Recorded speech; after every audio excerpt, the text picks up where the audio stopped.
Welcome back, my lovely book lovers. Today we are going to be going through all of the books that I read in January. I read 5 books in January, a lot of which I don't have on paper or on my shelf, so I'm gonna insert a photo of them over here. Starting off, I read Fated Throne, the 6th book in the Zodiac Academy series by the Twisted Sisters, or Caroline Peckham and Suzanne Valenti.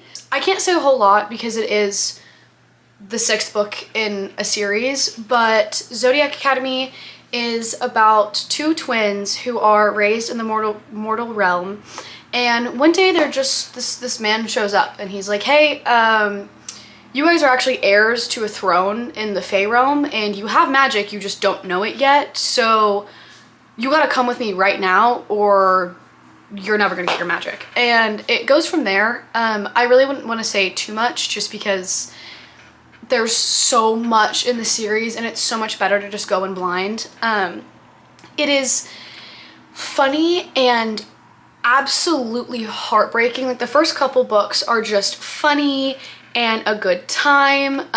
There's a lot of romance. There's an incredible found family. Incredible Magic Academy setting, a lot of humor. It's like very serious topics are discussed in these books, especially the later and later you go on. But they also have like Twitter. They have like Twitter. It's called Faebook. It's hilarious. I convinced my sister to read this and she loves it. I have had to take a couple breaks from it, one of which I am doing right now, and you'll see that with the rest of the books that I read. The next book I read was an audiobook. I listened to The Serpent and the Wings of Night by Carissa Broadbent. If you like a book with trials, and not trials in the background, but majority of the book is immersed in the trials with, there's a betrayal plot, it's vampires, and it's different kinds of vampires. Our main character is a human in the whole vampire kingdom type situation, and she is awesome. Like, she is just bad to the bone, so tough, unbelievably resilient and so strong, and she is violent and so cool. Like, she's amazing. She's your classic like super tough FMC, sorry. And our MMC is, you know what, I'm not gonna tell you. I'm just gonna let you be surprised and enjoy that. For those of you who have read it, yeah. This is when the reading slump hit. I'm currently in a slump. I slumped out so bad. After reading Zodiac Academy, all I wanted to do was read something quick and fun and light and fluffy and enjoyable. If you just want something less than 100 pages, fun, quick, light, supernatural romance, like just a good time, read these. Hot for Slayer by Ali Hazlewood. I didn't rate these just because I tend to not rate novellas because the scale is very different. I mean, rating a novella that's less than 100 pages 3 stars or 4 stars compared to a bigger book, it gets kind of confusing for me, so I just choose not to rate them. But it was so enjoyable. Ali Hazlewood is one of my favorite romance authors. I love her. She is one of the authors, if not the author, that got me back into reading. I picked up The Love Hypothesis and it just went on from there. Like, I love Ali Hazlewood. So this was so much fun. So much fun. It is vampire and vampire slayer. And so you get a tiny, of course it's very fast paced because it is 100 pages or less. So it's very quick. Just go, go, go. But it is so fun. It is so light. I really liked the characters. You don't get super connected to them because it is just a novella, but they are enjoyable. I really liked them. The synopsis is, when a vampire slayer loses all his memories, the only person who can help him is the vampire he's tried to kill for centuries. And it goes from there. It is It was adorable. So cute, so fun.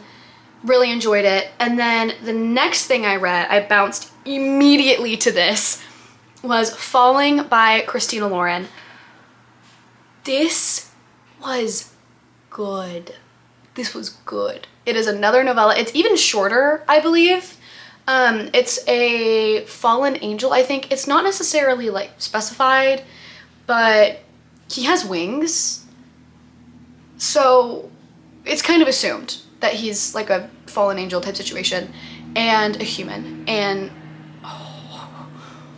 it was just fun, and it was cute, and it was a little deeper than, like, the first one was very fluffy. This one wasn't quite as fluffy, but it was really enjoyable all the same. Also very fast paced. Just read it. If you're in a slump and you want something fast and fun and supernatural, I definitely recommend those two. They are so enjoyable and just like helped me stay out of slumping and feel a little bit like, feel like I was still reading instead of just sitting there and not reading. Next, I started Carmilla.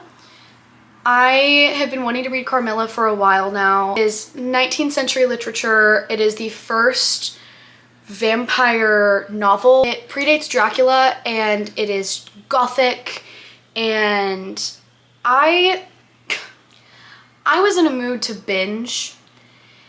I don't know what possessed me to think that I could binge something that was written in 1872. But I tried. I really tried to. And I was like, because I wanted to read it so bad. It's gothic and it's vampires. And I was like, yes, let me just blow through. You can't blow through something that's written in old English. You can't do that. At least I can't do that. So I started it. I still haven't finished it. I also didn't want to rush through it. So I've been like slowly reading it and just dissecting it and really enjoying it instead of just trying to blow through it to get another book done. So I still haven't finished it, but I am currently reading it. Another book that I'm currently reading is book 7 of Zodiac Academy, The Ashes and the Star-Cursed King, and is there another one? I almost started Wild Reverence. I still might this weekend. I don't know. I'm not sure. The reading slump has hit. I don't think I've picked up a book in a week, at least, maybe almost 2 weeks, probably about a week and a half. I really haven't. I just haven't read anything. I've been so busy, and I've just been binging Gossip Girl because I'm so tired. I just don't want to read. Like, I'm so busy. I haven't even listened to an audiobook. It's just been... Ugh. The last book that I read in January was Necromance by Cora Raven. When I tell you this book caught me off guard. Oh my god. I've been really getting into gothic fantasy and gothic romance. I love dark academia, I love fantasy, I love rivals and supernatural romance, and I love all of that. And I love like gothic architecture and aesthetics, and I love all of that. And so I picked up The Night and the Moth in December, and it was my first gothic read. God tier, and the second book isn't even out yet. We just got the cover confirmed like a week or two ago. Obsessed with Rachel Gillig. I need to read One Dark Window soon. But I went on to Bailey's. She's a incredible creator in the book space. I love her, and I love her gothic recommendations. So I watched her gothic reads recommendation video, because I knew I was gonna slump out if I didn't read something 400 pages or less that was just gothic romance. And boy, did her recommendations deliver, as they always do. But out of all of the ones she talked about, Necromance really caught my attention. It's on Kindle Unlimited, and it is less than 400 pages. I think it's about 350, 360. Oh my word. Oh my god. This book was so good for being short, and just like it. I loved it. It was exactly what I needed. I was in the mood for it. I just binged it. I read 300 pages of it or so in one day. Like, I just binged it, and it is oh, if you're in a slump or you just want something quick and gothic and enjoyable that has yearning in a less than 400 page book. Shocking and so good. So good. There's mystery and it's darker in the sense of like paranormal, and it's kind of creepy, but not very creepy, just a little bit, and like a couple scenes. The book is about, our main character is a necromancer, hence the title. She gets asked to go cleanse this castle, and so automatically it's raining, it's a castle, it's abandoned, it's spooky. And as she's going around this castle, she finds this painting, and there's a man in the painting, and she kind of feels like she's being watched by it, and she accidentally summons this spirit that is stuck inside of it. And it goes from there. It is phantom, he's a phantom. It's just enjoyable. Go read it. It's fun. It's a really easy read. Like I could just, like, I usually read about a page a minute, and I think I was reading almost 2 pages a minute of this. So that was cool. So it's really easy to read. It is enjoyable. It is also a good intro into gothic fantasy romance, I think. I rated it 3.5 stars. Would I change that to maybe a 3.25? Maybe, just because looking back on it, I don't think about it as much, but just off of finishing it, because I enjoyed it so much, and it kind of kept me from falling into a slump for a while, I rated it 3.5. Would I lower it?